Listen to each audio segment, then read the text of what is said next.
पुण्यश्लोक अहिल्यादेवी होळकर यांच्या त्रिशताब्दी जयंतीनिमित्त त्यांना विनम्र असं अभिवादन करतो. ज्या मातेने या महाराष्ट्राला छत्रपती बहाल केले, त्या मा जिजाऊ साहेब यांना विनम्र असं अभिवादन करतो. रयतेचे राजे, हिंदवी स्वराज्याचे संस्थापक छत्रपती शिवाजी महाराजांना विनम्र असं अभिवादन करतो. पृथ्वी ही शेषनागाच्या मस्तकावर तरलेली नसून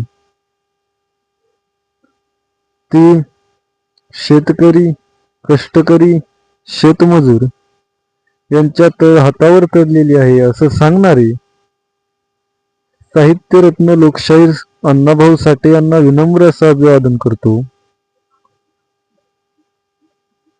ज्या संविधानाने मला इथं बोलण्याचा अधिकार दिला, अभिव्यक्ती स्वातंत्र्य दिलं, त्या संविधानाचे निर्माते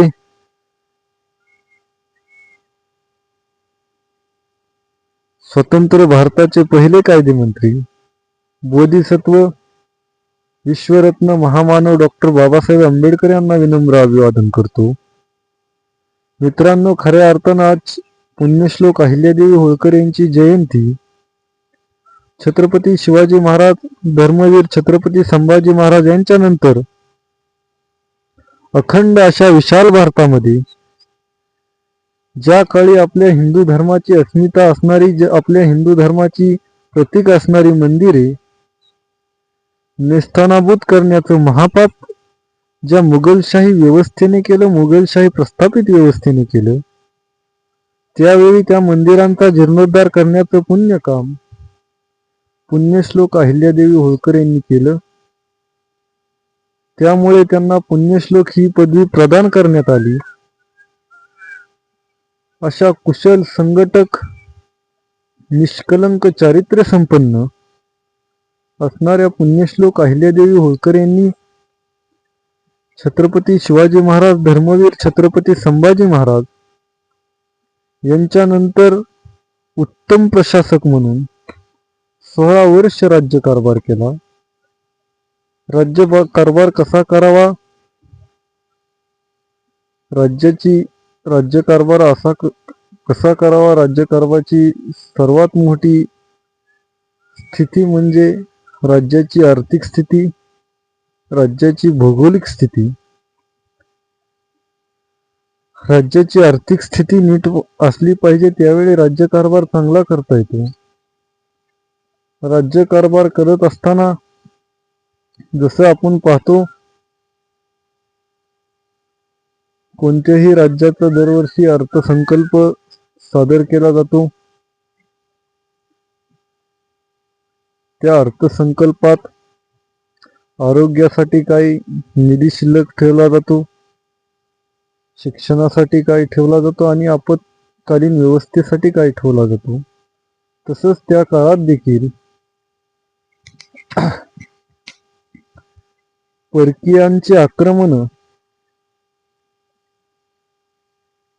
ही आपत्कालीन आपत्ती होती. ती केव्हा येईल ती सांगता येत नव्हती.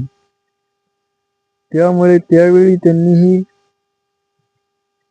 आपत्कालीन व्यवस्थेसाठी काही त्यांचं सुरक्षा बल असेल, घोडे असतील, तलवारी असतील, ही आपत्कालीन व्यवस्थेमध्ये ठेवल्या जायच्या. त्या काळी पुण्यश्लोक अहिल्यादेवी होळकर यांची पहिल्यांदा इंदोर ही राजधानी होती. त्यानंतर त्यांनी महेश्वरीला ही राजधानी नेली. आजही जगभरात प्रसिद्ध असलेली महेश्वरी साडी आपल्या प्रजेला काम मिळावं, काम मिळाल्यानंतर त्यातून कामातून पैसा मिळेल, पैसे मिळाल्यानंतर त्या राज्याची आर्थिक स्थिती मजबूत होईल, राज्य डबघाईला जाणार नाही, त्या काळी त्यांची कल्पना होती. त्यामुळे त्यांनी महेश्वरी साडीच्या उद्योगाच्या माध्यमातून राज्यातील प्रजेला, त्यांच्या राज्यातील प्रजेला एक प्रकारे काम देण्याचं काम केलं. अशा कुशल संघटक, चारित्र्य संपन्न निष्कलंक लोकमाता राजमाता पुण्यश्लोक अहिल्यादेवी होळकर यांचं जीवनचरित्र सांगण्यासारखं वाचण्यासारखं. त्यांच्या जीवनातील त्यांना अनेक प्रसंगातून जावं लागलं, अनेक संकटातून जावं लागले, तरीही त्या केव्हा डगमगल्या नाहीत. एकामागून एक धक्के त्यांना सहन करावी लागली. पहिल्यांदी त्यांच्या पतीचं निधन झालं, त्यानंतर त्यांच्या मुलाचं निधन झालं, त्यानंतर सासऱ्याचं निधन झालं, तरीही त्या डगमगल्या नाहीत. हुशार होत्या, अत्यंत हुशार असलेल्या, कुशल बुद्धी असणाऱ्या पुण्यश्लोक अहिल्यादेवी होळकर यांनी 16 वर्ष राज्यकारभार केला. ते राज्याचा गाडा नीट चालवला. अशा पुण्यश्लोक अहिल्यादेवी होळकर यांना, त्यांच्या स्मृतींना अभिवादन करतो आणि थांबतो.